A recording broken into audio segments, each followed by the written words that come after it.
You ask Tiger to calculate. This deals with finding the midpoint between 2 points.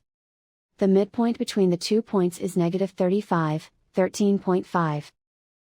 Let's solve it step by step. Plot the 2 points and calculate the midpoint using the formula. The coordinates of point 1 are, x1 equals -24, y1 equals -65. The coordinates of point 2 are, x2 equals -46, y2 equals 92. PM represents the midpoint of the 2 points.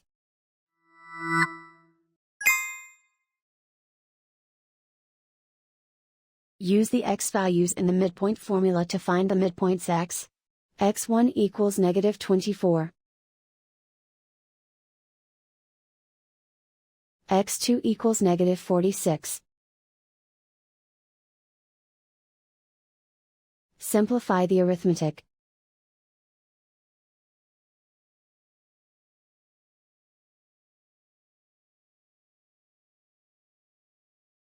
Use the y values in the midpoint formula to find the midpoints y.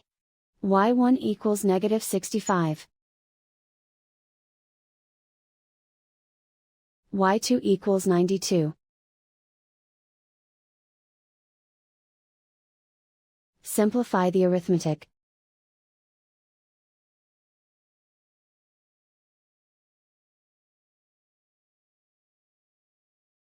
And so, the midpoint is -35, 13.5.